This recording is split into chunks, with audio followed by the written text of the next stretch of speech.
Okay. Joanne is the eager beaver. Okay, Joanne, unmute yourself. So Brilliant. I've had the pleasure of working with Joanne, and Joanne was on the mastermind with me it feels like forever now at this stage, but 2 years. we, On my birthday, I bought it for myself. and that was the best birthday present you ever gave yourself, right? But it's amazing, and I want to share something with you before Joanne comes on, because you see how eager she is to get in to do her presentation. When we started with Joanne, we actually set up a seminar, her first seminar for herself, and we got behind doing a joint venture in the seminar. Joanne almost didn't come to her own seminar with the fear of getting up in front of people and speaking. Is that right? Yeah. She literally was not going to come to her own seminar. That morning, right? Yeah. Now look at the difference. Because this lady has went out, she speaks in multiple types of audiences, and she's written her book. She's a best-selling author. She's creating online programs, and she's out there oozing with confidence. So it's great to see that. So, and it was why I was loving watching you jumping in there for me, right? Because there was another time I would have had to stand behind you with a shotgun to make you do this, right? But it's wonderful to see the change and see the growth. So on that note, I'll just hand you over to Joanne Callahan, and Joanne, you have 15 minutes, and take it away. Brilliant. I'm an author, a speaker, and online trainer, and I help to empower people to take control of their lives again by living a healthy lifestyle and with better sleep. And today I'm going to talk about immune health and sleep and the gut and how they're all connected together. And I believe that when you understand how all these work together, that you'll have an appreciation and really a respect for your body and how you can look after your own health with so much more power and awareness as well.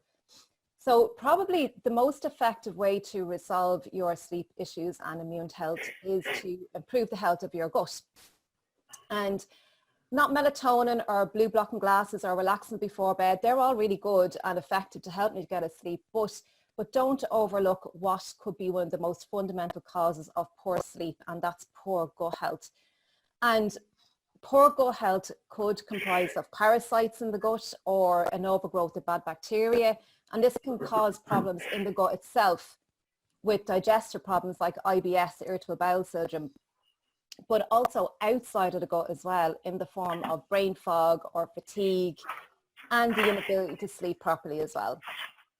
So this relationship between the gut and sleep, it's been shown in a lot of studies, and some studies show people with IBS also have insomnia, and as the IBS improves, the insomnia improves as well. They're able to sleep more effectively.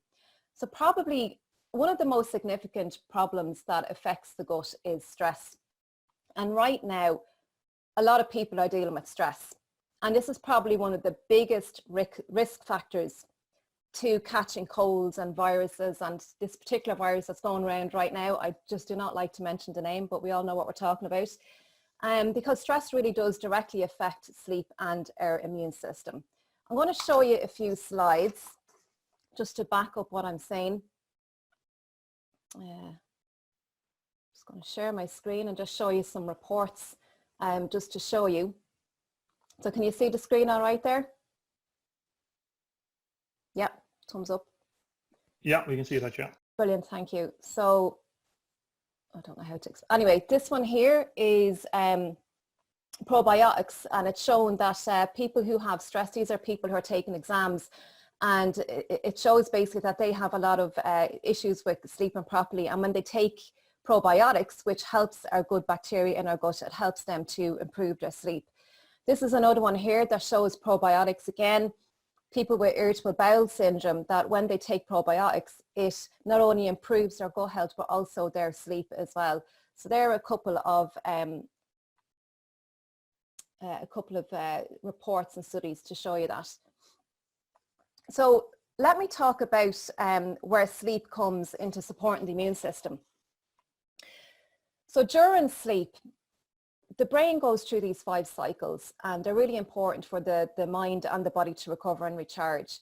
And sleep also helps to build T cells. So T cells is part of the immune system. T cells are killer cells, and they're part of white blood cells and part of the immune system. So they actually attack and destroy viruses. And these are really significant.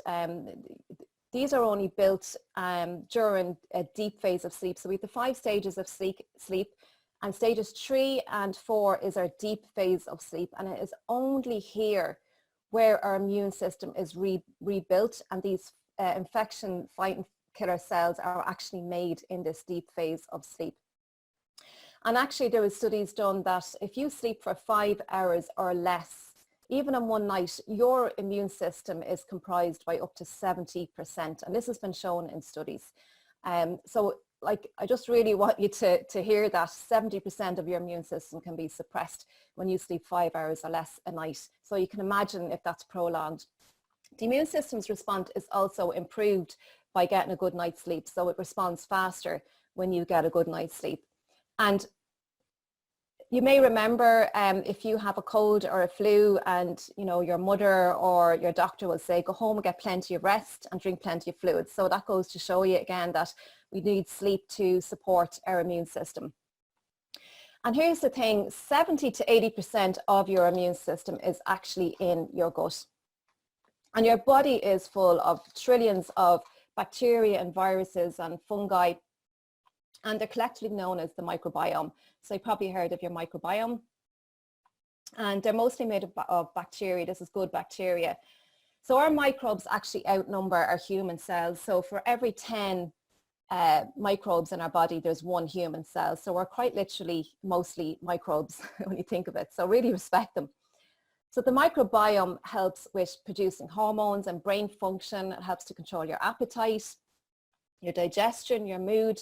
There's so much that these microbiome help with our health.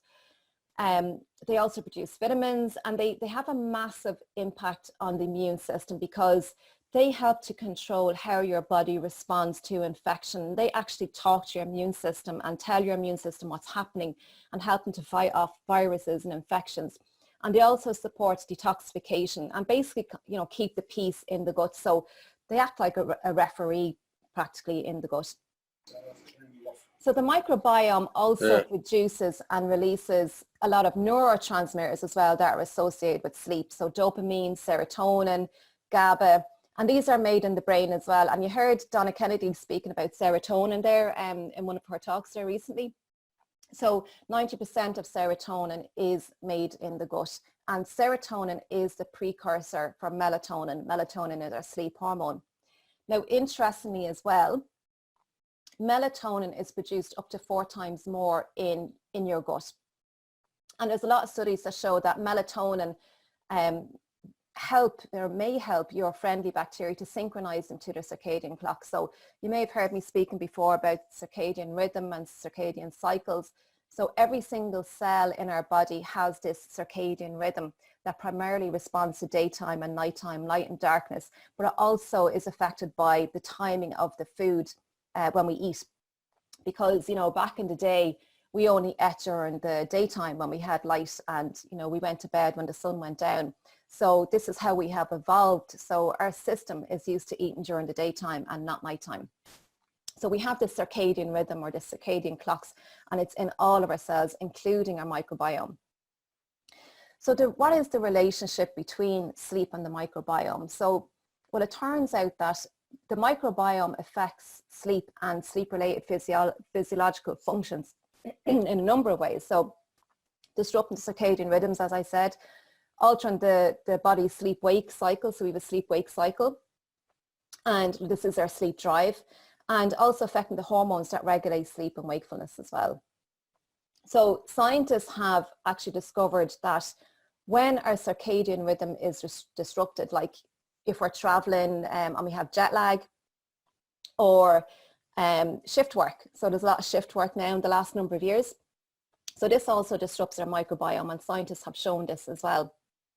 Now, on the flip side, our sleep may also affect the health and the diversity of the microbiome. So, so there's a lot of things that we're doing in the environment now that's affecting the diversity of our microbiome, and the more diverse or the more microbes we have in our system, the more they can deal with the immune system and other functions in the body more effectively.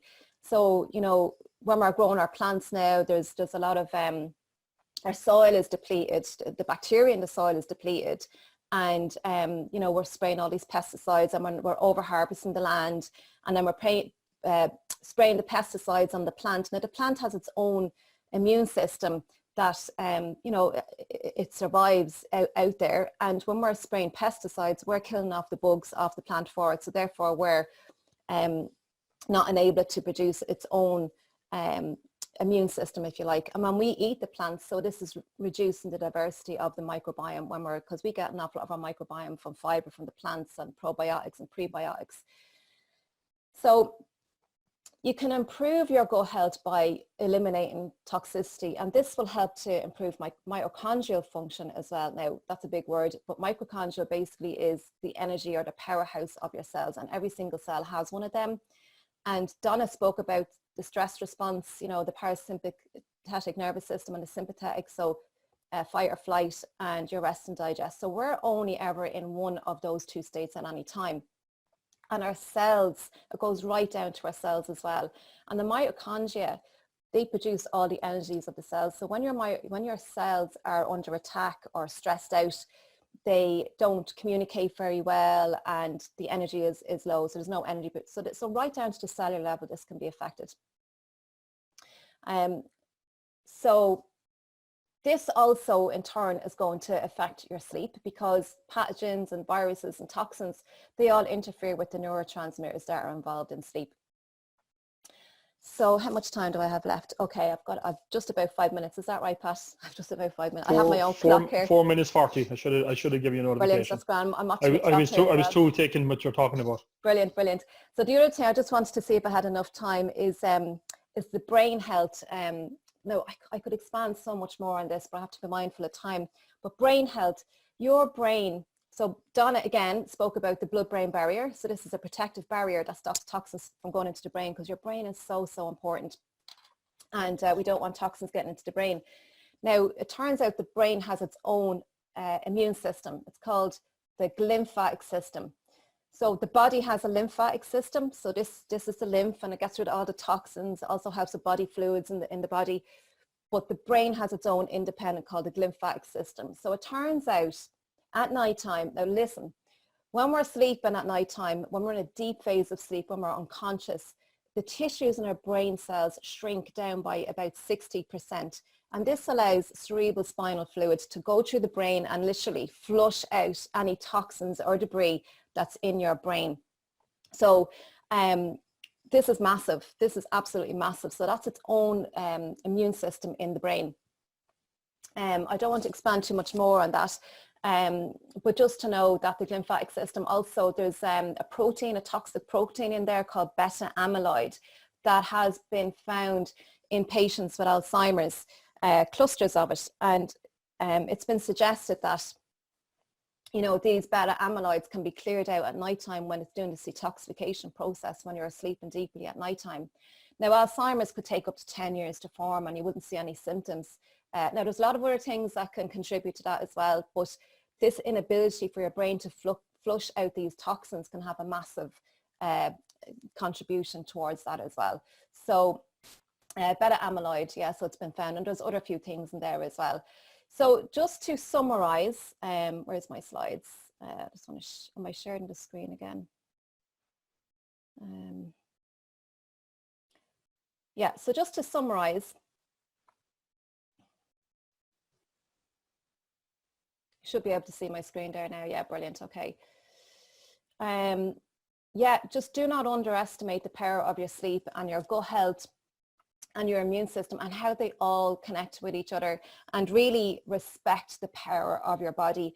And you can have so much control and power, and we're all individuals, and you know, one thing could serve somebody more than another. So it's really about listening to your body and what works for you. So really just really know the power of your body and listen to your body and get proper sleep at nighttime, because this is the foundation of your health. Now everything is tied together, so really get a good night's sleep. It will impact your immune system. And I just want to leave you with this slide here with all my details on it. And also I am running a 7-day video series, Boost Your Immune System with Better Sleep, and it goes way more into what I've spoken about today. So that's the information there, and I welcome any questions. Thank you very much for listening to me today. Thank you, Pat. Thank you, Joanne. Yeah. Do you have any questions for Brian or for Joanne? If you have a question, stick your hand up or unmute yourself. Hugh Hegarty. Thanks, Pat. Two great speakers here, of course.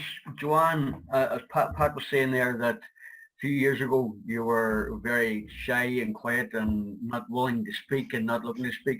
I can see that your passion and your enthusiasm is driving you on there, and it was almost difficult for you to squeeze everything in 15 minutes. You could have spoke on for ages. What was your transformation? What transformed you from being shy into being so confident? Oh, do you know, I think the biggest thing for me was the more you think about something, your brain just talks you out of it, because your brain's always trying to keep you safe. So what I do is I like to have challenges and do them regularly because it's reprogramming the brain. So rather than taking time to decide, because if you decide, you could be a long time deciding. So actually doing something, but not to think about it. Do you know what I mean? Because your brain's just going to talk you out of it. So I just do it and get it done, and then afterwards, I know I'll reap the rewards afterwards. So just don't think about it so much. That's basically it. Excellent. Thanks, Joanne. Ashley, you have a question? Okay, yes, that's me.